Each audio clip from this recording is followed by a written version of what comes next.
Komisi 3 DPR siang ini mendatangi Mapolda Sumatera Barat untuk memantau dan memastikan proses hukum kasus polisi tembak polisi di Solok Selatan, Sumatera Barat.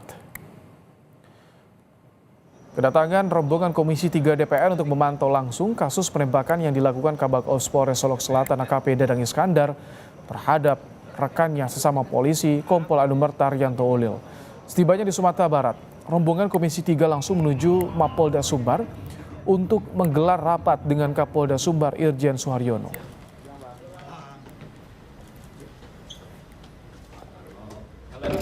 Apa yang terjadi kemarin ya kita merapat dulu. Poin-poinnya apa sih Bang? Apa aja poinnya? Ya poinnya kemarin aja perkara terkait dor-mendor aja. Ada lokasi nggak Bang? Enggak. Nanti kita dengar cerita dari Pak Kapolda langsung.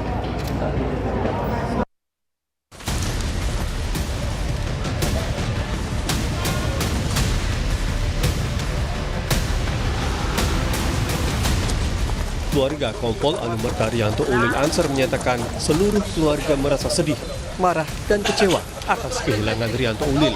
Kemarahan pihak keluarga karena yang menghilangkan nyawa korban bukan orang lain, tetapi rekan di tempat tugasnya sendiri sesama anggota polisi. Pihak keluarga berharap Kapolri dan seluruh jajaran Polri dapat menegakkan keadilan dalam proses hukum penembakan yang merenggut nyawa Kompol Anumerta Rianto Ulil. Kami tidak bisa mengungkapkan rasa sedih, juga marah dan kecewa.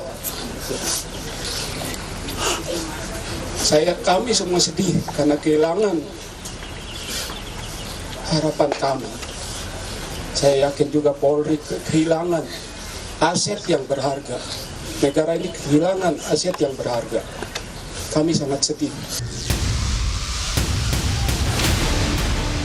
Polda Sumatera Barat menutup aktivitas tambang galian C ilegal yang menjadi akar permasalahan polisi tembak polisi di Polres Solok Selatan dan mengamankan 1 unit alat berat di lokasi tambang. Kini Polda Sumbar memburu pemilik tambang galian C ilegal tersebut. Tim Suspolda Sumbar langsung melakukan penutupan lokasi tersebut. Sampai saat ini masih dilakukan pemeriksaan terkait dengan kepemilikan operasional tambang tersebut.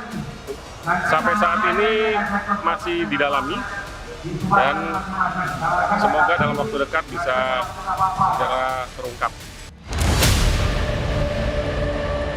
Dari kasus polisi tembak polisi di Kabupaten Solok Selatan, Walhi Sumatera Barat berharap Kapolri mengambil alih kasus tersebut agar tidak menjadi konflik internal dan benalu penegak hukum, sekaligus menjadikan momentum pembersihan di tubuh Polri dari pelaku kejahatan lingkungan. Kasus ini seakan mengkonfirmasi rahasia umum kejahatan lingkungan tambang ilegal dibikin oleh oknum-oknum penjabat. Kapolri harus asistensi langsung kasus ini, jadikan kembali kasus ini momentum membersihkan tubuh Polri dari pelaku kejahatan lingkungan. Seluruh penjabat dan anggota Polri yang terbukti terlibat dalam kejahatan lingkungan tambang ilegal harus dipecat dan dihukum. Pastikan swasta ini kegiatan. Polisi kini diminta mengusut 2 kasus, yaitu kasus tambang ilegal yang diselidiki almarhum Kompol Anumerta Rianto Ulil Ansar dan kasus pembunuhan korban oleh Kabak Ops Polres Solok Selatan AKP Dadang Iskandar. Dan polisi juga dituntut membersihkan diri dari oknum anggota yang menjadi backing kasus kejahatan termasuk tambang galian C ilegal. Tim Liputan Kompas TV.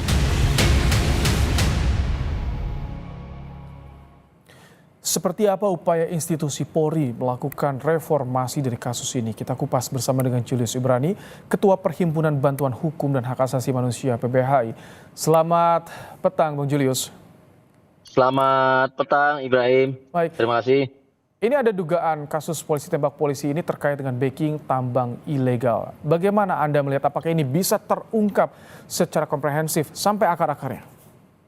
Ya, jelas ini bukan perkara baru ya, ada tambang ilegal baik galian pasir C atau pasir batu ya gitu ya, sirtu di berbagai macam titik. Kalau kita lihat KPK pernah menertibkan puluhan, lalu tim Gakum KLHK juga dan di berbagai macam titik. Nah sebetulnya yang ditemukan oleh teman-teman LSM masyarakat sipil itu selalu ada relasi kuat dengan oknum-oknum dari aparat negara, baik TNI ataupun Polri.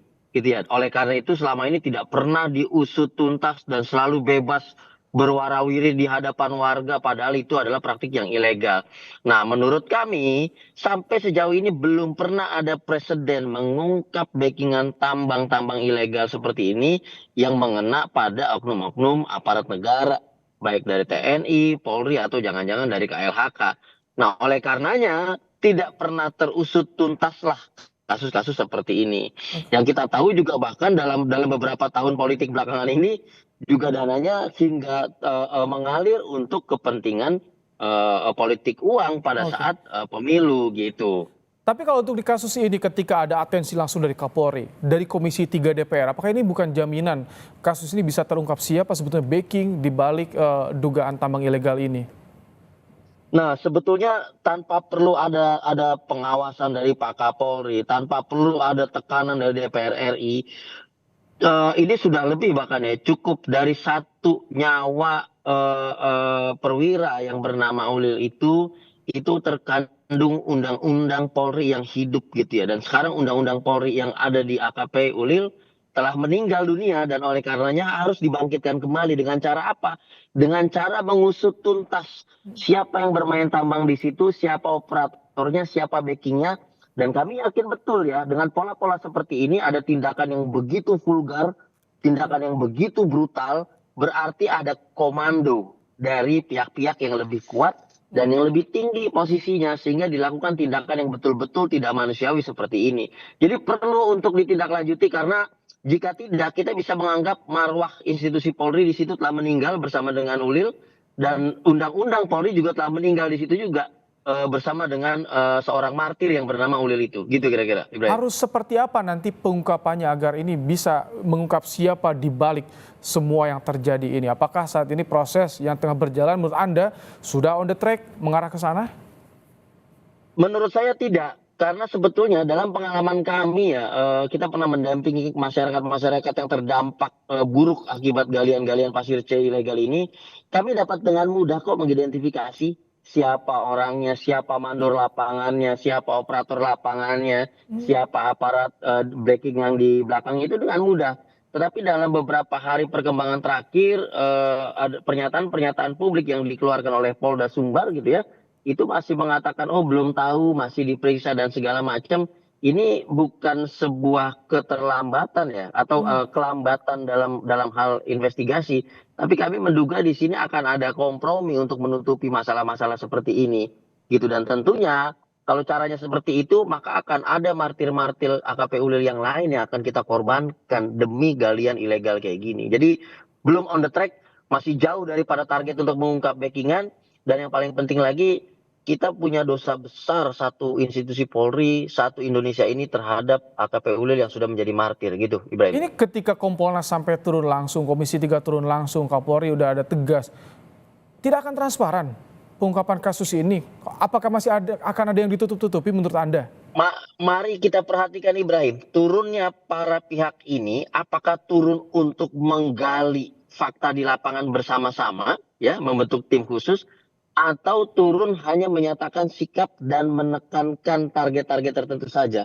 Apabila demikian, ini maknanya sama saja menyudutkan satu pihak, yaitu Polda Sumbar. Dan Polda Sumbar yang beberapa kali kasus yang kami hadapi, misalnya seperti kasus Afif anak yang disiksa, itu tentu kan akan ada resistensi tersendiri begitu loh. Makanya datang ke lapangan itu memberikan dukungan sekaligus bekerja bersama melakukan investigasi secara terpadu, bukan hanya menekan Polda Sumbar saja. Ayo targetnya sekian, ayo ungkap, ayo. Jadi kalau menurut Anda investigasi kasus ini apakah perlu dilibatkan pihak luar, dibentuk tim pencari fakta atau bagaimana? Jelas, persoalan ada di dalam. Penembak Ulil ada di dalam sesama anggota. Artinya investigasi itu tidak dapat kita serahkan sepenuhnya hanya dari internal saja. Makanya pihak-pihak yang datang itu ikut membantu turun investigasi, menggali fakta-fakta di lapangan agar apa? Agar timbul kepercayaan diri bagi Polda Sumbar mengungkapkan secara utuh, mengungkapkan secara penuh apa yang terjadi di sana. Kalau hanya tekanan-tekanan saja, saya pikir media sosial tekanannya lebih tinggi, Ibrahim. Oke. Jadi Anda melihat memang dari pelaku ini diduga ada yang melindungi begitu besar dan sulit untuk bisa diungkap. Menurut saya demikian. Karena ingat ya, polisi punya track record untuk mengungkap jaringan terorisme yang begitu sulit untuk diurai. Bahkan bisa melakukan mitigasi upaya-upaya ekstremisme dan segala macam yang selama ini diungkapkan. Tetapi untuk galian pasir C, semuanya offline, ada di lapangan, truknya bolak-balik, koordinasinya pun manusianya di depan mata masyarakat. Ketika itu tidak bisa diungkap, tentu ada. Suaramu hilang, Mas Julius. Baik, tampaknya sambungan. Baik, silakan. Halo? Silakan Ya, terakhir tadi bagaimana? ganjalan besar untuk mengungkapkan ini tentu bukan karena persoalan kesulitan di lapangan, tapi persoalan adanya komando-komando tertentu dari pihak yang lebih kuat, dan ini kita sudah hafal betul pola-pola seperti ini. Jadi perlu untuk tegas turun ke lapangan bersama, menggali fakta bersama sehingga ditemukan titik temu bersama, tidak bisa diserahkan sepenuhnya kepada Polda Sumbar gitu saja, Ibrahim. Oke, terima kasih Julius Ibrani, Ketua PBHM menyampaikan pandangannya dalam kasus polisi tembak polisi di Solok Selatan.